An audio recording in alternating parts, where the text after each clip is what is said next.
Trading facts YouTube ఛానల్‌కి స్వాగతం. నేను సెబీ రిజిస్టర్డ్ కాదు. నేను కేవలం ఎడ్యుకేషనల్ పర్పస్‌గానే ఈ వీడియోస్ చేస్తున్నాను. నేను చెప్పినట్టుగా మీరు ట్రేడింగ్ అనేటువంటిది చేయవద్దు అనేటువంటిది నా మనవి. ఇక పాయింట్‌లోకి వెళ్తే ఈరోజు కొంచెం వీడియో వేరే పనిలో ఉండటం వలన లేట్ అయిపోయింది.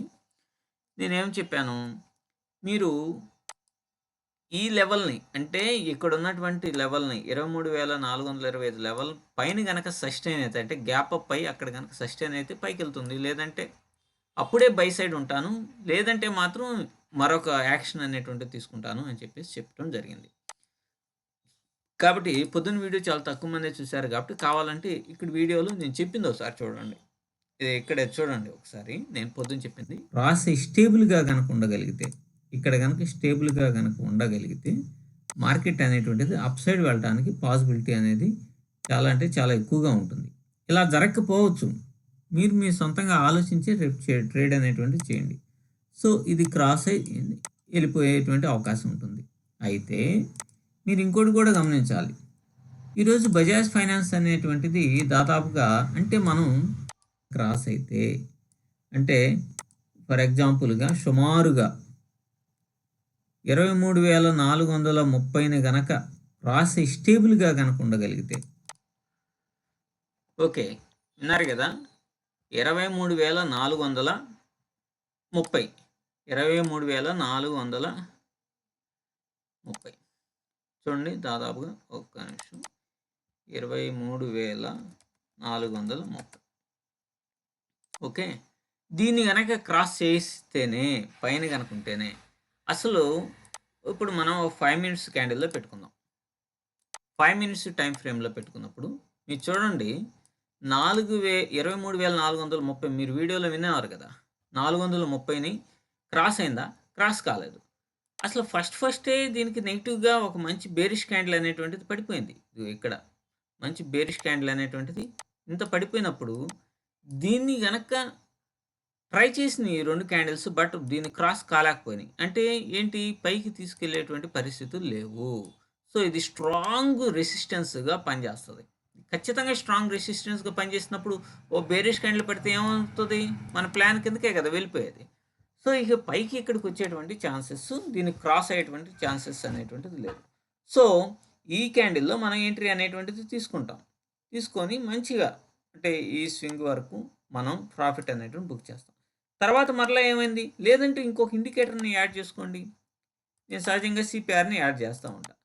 సిపిఆర్‌ని మనం యాడ్ చేసాం. ఒక్క నిమిషం. సిపిఆర్‌ని యాడ్ చేసామనుకోండి. సిపిఆర్‌ని యాడ్ చేస్తే మనం ఈ సిపిఆర్‌ని క్రాస్ అయినప్పుడన్నా ఇదో యెస్టర్‌డే ఈ బ్లాక్‌గా ఉన్నాయి కదా! ఈ బ్లాక్‌గా ఉన్నటువంటివి యెస్టర్‌డే హై, యెస్టర్‌డే లో. లో వరకు ఇక్కడ దాకా వచ్చేస్తది కదా! కాబట్టి ఈటి వరకనే మనం టార్గెట్ అనేటువంటిది పెట్టుకుంటాం. సో, ఎప్పుడైతే దీన్ని క్రాస్ అవ్వటం అనేటువంటిది డిఫికల్ట్ అయిపోయిందో, అది ఖచ్చితంగా లో దగ్గరికే వస్తది. మరలా ఇక్కడి దాకొచ్చి, మరలా తీసుకునేటువంటి పరిస్థితి ఉండదు.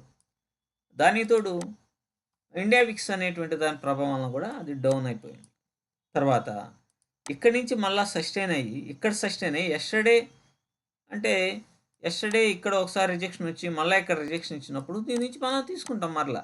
చూడండి మనకి ఎప్పటికప్పుడు ప్లానింగ్ అనేటువంటిది ఉండాలి. అందుకని ఏమైంది మనం ఈ ఈ లెవెల్ కింద సెల్లింగ్ ఆపర్చునిటీ వచ్చేంత వరకు మనం సెల్ సైడే ఉంటాం. పీఈ సైడే ఉంటాం. ఈ లెవెల్ నుంచి కింద వరకు పీఈ సైడే ఉంటాం.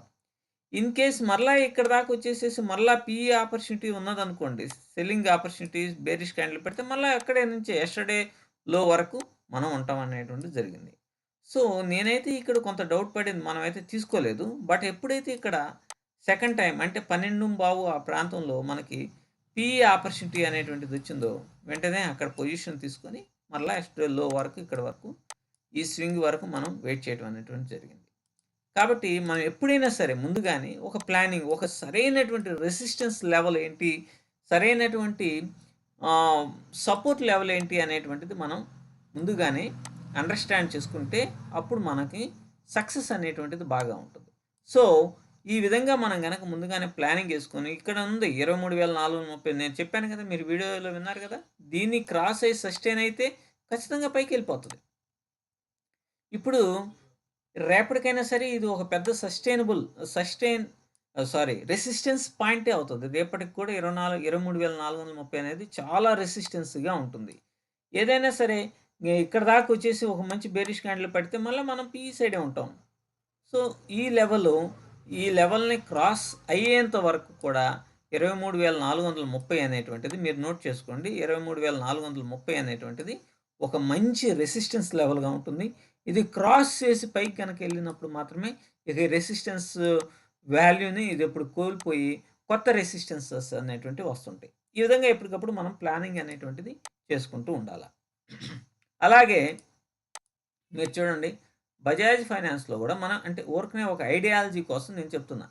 బజాజ్ ఫైనాన్స్‌లో నేను ఏమని చెప్పాను, మార్కెట్ ఇక్కడి నుంచి దాదాపుగా ₹300 పైనే పెరిగిందనమాట. 4% దాకా పెరిగింది. గత కొన్ని రోజుల నుంచి పెరుగుతూ ఉంది. అయితే ఇదే కంటిన్యూ అవుతుందా? ఇక్కడి నుంచి దాదాపుగా ఎందుకని నిఫ్టీ గనక సపోర్ట్ గనక చేయకపోతే బజాజ్ ఫైనాన్స్ కూడా పడిపోతుంది. ఎందుకని ఇప్పుడు డే బిఫోర్ ఎస్టర్డే కొంత బజాజ్ ఫైనాన్స్ అనేటువంటిది నిఫ్టీ సపోర్ట్ చేయకపోయినా పెరుగుకుంటే వచ్చేసింది. కానీ ఒక స్ట్రాంగ్ రెసిస్టెన్స్ల దగ్గర బజాజ్ ఫైనాన్స్ కూడా రెసిస్టెన్స్ దగ్గరికి గనక వచ్చినప్పుడు నాకు ఖచ్చితంగా రెసిస్టెన్స్ లెవెల్స్ దగ్గరికి వచ్చినప్పుడు ఖచ్చితంగా అక్కడి నుంచి నిఫ్టీ గనక రిటర్న్ అయితే దీంట్లో కూడా మంచి షార్ప్ ఫాల్ ఉండేటువంటి అవకాశం ఉంటుందన్నమాట. కాబట్టి బ్యాంక్ నిఫ్టీ కూడా బాగా పడిపోయింది.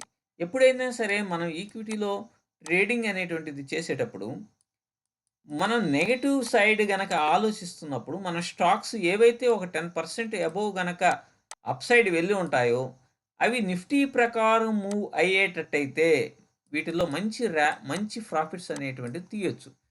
నిఫ్టీతో బ్యాలెన్స్ అయ్యేంత వరకు ఇటువంటి స్టాక్స్ని మనం అబ్జర్వేషన్ చేయాలి. ఒక 10% అన్నా పెరిగి ఉండాలి. అప్పుడు మనకి చాలా ఈజీగా ఇటువంటి వాటిలో ఎంట్రీస్ తీసుకొని హ్యాపీగా ఉండొచ్చు అనమాట. కాబట్టి ఇది చూడండి, ఈరోజు అసలు మార్కెట్ అనేటువంటిది కూడా చూడండి, ఇక్కడ దాకా పడిపోయింది. సడన్ స్పైక్ అనేటువంటిది ఇచ్చింది. సడన్ స్పైక్ ఇచ్చి ఇక్కడ దాకా వచ్చేసింది. కాబట్టి ఇక్కడ దాకా ఎందుకు వచ్చింది? ఇక్కడ ఉన్నటువంటి స్టాప్ లాస్ను తినడానికి ఒక్కసారి సడన్గా ఇది అవుతారు. లేకపోతే ఇండియా విక్స్ అనేటువంటిది రిటర్న్ అంటే ఇప్పుడు మార్కెట్ అనేటువంటిది తగ్గుతూ ఉంది. అంటే పిఈ వాల్యూస్ అనేటువంటివి పెరుగుతూ ఉన్నాయి. అప్పుడు ఏమవుతుంది, ఇండియా విక్స్ అనేటువంటిది పెరుగుతూ ఉంటే సిఈ పెరిగిద్దని కాదు ఇక్కడ అర్థం. ఎటు సైడ్ అయితే వెళ్తుందో అటువైపే మార్కెట్ అనేటువంటిది ఇండియా విక్స్ పెరుగుతుంటే అటువైపే పెరుగుతుంది. అంటే పిఈ పెరుగుతుంది కాబట్టి ఇండియా విక్స్ పెరుగుతుంది, పిఈ కూడా పెరుగుతుంది. మీరు గమనించండి, ఇక్కడ నుంచి ఇండియా విక్స్ తగ్గిపోయింది. తగ్గిపోయినప్పుడు పిఈకి యాంటీగా నడుస్తుంది కదా. కాబట్టి అక్కడి నుంచి ఒక్కసారిగా మరలా పైకి వెళ్ళి పడిపోయిందనమాట. సో ఈ విధంగా మన యొక్క ఆలోచన విధానం అనేటువంటిది ట్రేడింగ్ చేయబోయే ముందే ఒక ప్లాన్ అనేటువంటిది గీసుకోవాలి. అందువల్లనే ఈరోజు ఇటువంటి ప్లాన్ లేకపోవడం వలన బోత్ సైడ్ స్టాప్ లాస్లు హిట్ అయిపోయినాయి. చాలామంది ఏం చేస్తారు, ఫర్ ఎగ్జాంపుల్ ఇక్కడ సస్టైన్ అయింది కాబట్టి ఇక్కడ బై తీసుకుంటారు, మరలా వచ్చింది, మరలా పైకి వెళ్తుంది అని చెప్పేసి ఇక్కడ బై చేశారనుకోండి, లేదంటే ఈ క్యాండిల్ బై చేస్తే అది రిటర్న్ వచ్చేసి స్టాప్ లాస్ని హిట్ చేస్తుంది.